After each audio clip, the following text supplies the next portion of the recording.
اصل میں ہم نے تو عید سمجھا ہوا ہے کہ کپڑے نئے ہوں، جوتا نیا ہو، بنے سنورے ہوں، نہائے دھلے ہوں، خوشبوئیں مہک رہی ہوں، رشتہ داروں دوستوں سے ملنا جلنا شیر خور میں بٹ رہے ہوں، کھا رہے ہوں۔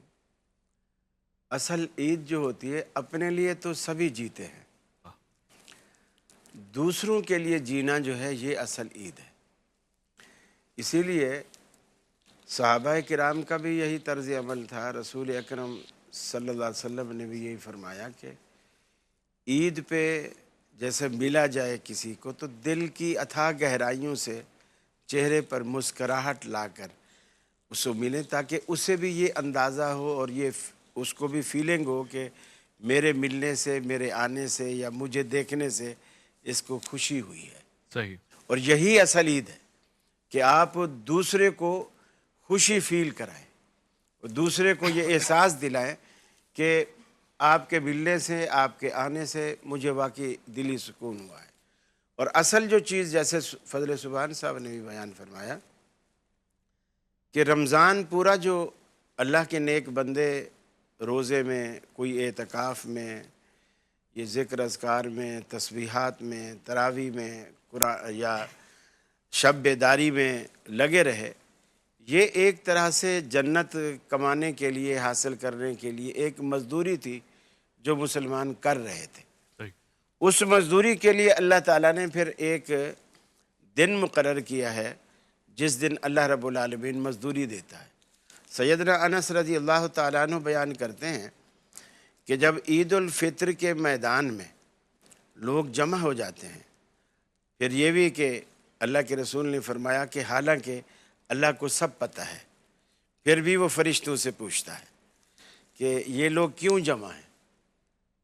تو فرشتے کہتے، اصل میں فرشتوں سے پوچھنے کی ایک حکمت یہ بھی ہے کہ فرشتوں نے جب اللہ تعالیٰ نے انہیں یہ کہا کہ انی جاعل فی الارض خلیفہ، میں زمین میں اپنا ایک نائب خلیفہ بنانا چاہتا ہوں، تو انہوں نے جنات کے تجربے سے انسان کو بھی اسی پر قیاس کرتے ہوئے کہا کہ اتجعل فیہا من یفسد فیہا ویسفک الدماء ونحن نسبح بحمدک، ہم تو تیری تسبیح اور پاکی تحمید سب بیان کرتے ہیں۔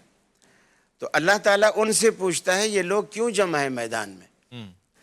فرشتے کہتے ہیں یا اللہ، یہ انہوں نے جو پورا مہینہ تیری رضا حاصل کرنے کے لیے بھوکے رہے، پیاسے رہے، راتوں کو نیندیں بھی اپنی چھوڑتے رہے، اگرچہ طبیعت چاہتی تھی لیکن پھر بھی شب بیداریاں کی، خیرات صدقات کیے، فطرے دیے، زکاتیں دیں، سب کچھ کیا، یہ اب اس کی مزدوری چاہتے ہیں۔ اللہ تعالیٰ انہی فرشتوں سے کہتا ہے اچھا تو پھر تم گواہ ہو جاؤ، میں نے ان سب کو بخش دیا ہے۔ تو اللہ تعالیٰ جو اس دن سب سے بڑا انعام مسلمانوں کو دیتا ہے وہ یہ دیتا ہے کہ وہ مسلمان کی بخشش فرما دیتا ہے۔ سبحان اللہ۔ اور دوسری بڑی بات یہ کہ اسلام کی اتنی بڑی بیوٹی اور خوبصورتی ہے کہ دنیا کے جتنے بھی خوشی کے تہوار ہوتے ہیں وہ یا تو رقص و سرود سے لبریز ہوتے ہیں، شراب نوشی اور اس طرح کے دور چل رہے ہوتے ہیں۔ اسلام اتنا خوبصورت دین ہے کہ اس کی ہر خوشی عبادت سے بھری ہوئی ہے۔ واہ واہ واہ۔ حتیٰ کہ عید الفطر بھی رکھی تو اس میں 2 رکعت نماز اللہ کے رسول صلی اللہ علیہ وسلم نے رکھ دی۔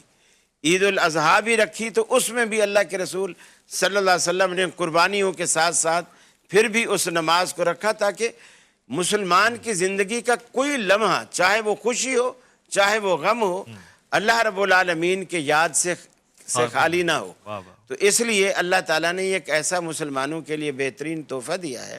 اور دوسری بات یہ بھی ہے اس میں بچوں کو، بوڑھوں کو، سب کو شریک کرنا چاہیے۔ حدیث میں آتا ہے حضرت رسول اکرم صلی اللہ علیہ وسلم اپنے گھر میں تشریف فرما تھے، بلکہ لیٹے ہوئے تھے اور اپنے رخ انور پر کپڑا ڈالا ہوا تھا، بچیاں آپ کے پاس بیٹھی ہوئی دف بجا رہی تھی۔ صدیق اکبر گھر میں داخل ہوئے تو وہ یہ سمجھے کہ رسول اللہ صلی اللہ علیہ وسلم سو رہے ہیں اور بچیاں شور مچا رہی ہیں، یہ آپ کے آرام میں مخل ہو رہی ہیں۔ تو آپ نے تھوڑا سا بچیوں کو ڈانٹنے کی کوشش کی کہ رسول اللہ صلی اللہ علیہ وسلم آرام فرما رہے اور تم تو رسول اللہ صلی اللہ علیہ وسلم نیند میں نہیں تھے، آپ ویسے جاگ رہے تھے لیکن کپڑا ڈالا ہوا تھا۔ آپ نے رخ انور سے کپڑا ہٹایا اور فرمایا ابو بکر، لوگوں کی بھی عید ہوتی ہے، آج ہماری عید ہے، انہیں خوش ہو لینے دو. پھر وہ اسی طرح ان کو ہمت ہوگی بھی, اللہ کے رسول نے اجازت دے دی, ابو بکر صدیق بھی بیٹھ گئے, وہ بجاتی رہی. تھوڑی دیر بعد عمر فاروق رضی اللہ تعالیٰ عنہ تشریف لائے, اور انہوں نے بچیوں کو کچھ بھی نہیں کہا, بس وہ جیسے کمرے میں داخل ہوئے بچیوں نے خود بخود دف بجانا بند کیا اور دف کو نیچے رکھا اور اس کے اوپر بیٹھ گئے. نبی کریم یعنی اس کو چھپایا. نبی کریم صلی اللہ علیہ وسلم نے دیکھا تو مسکرا دیے اور فرمایا عمر سے تو شیطان بھی ڈرتا ہے. بہت خوبصورت. اچھا, عید کی آپ نے بات کی کہ بچوں کے لیے بھی ہے اور بوڑھوں کے لیے بھی ہے, سب کے لیے ہے, تو عیدی صرف بچوں کو کیوں ملتی ہے؟ یہ ہمارا کلچر ہے, اس لیے کہ اگر بوڑھوں کو بھی ملے تو پھر بچوں کو دے گا کون؟ تو پھر تو ہر بولا برا. واہ واہ, بات چینل کی آئی ہے تو چلیے. اور دوسری بات یہ ہے کہ فضل سبحان صاحب نے ہمارے کچھ ساتھیوں کا شکریہ ادا کیا, اس میں اچھی بات ہے بہت, لیکن بہت سارے ایسے بھی ساتھی, ایک تو پورے چینل کی جو باڈی ہے, پورے چینل کی جو انتظامیہ ہے, ظاہر بات ہے میں ذاتی طور پر ان کے نام نہیں جانتا, لیکن یہ جو محفل اور یہ رونق جو سجی ہوئی ہے, ظاہر بات ہے انہی کی محنتوں اور کوششوں کا نتیجہ ہے, وہ بھی شکریہ کے مستحق ہے. اور یہ جو ہمارے کیمرہ مین ہیں جو ہمیں دکھاتے ہیں خود نظر نہیں آتے.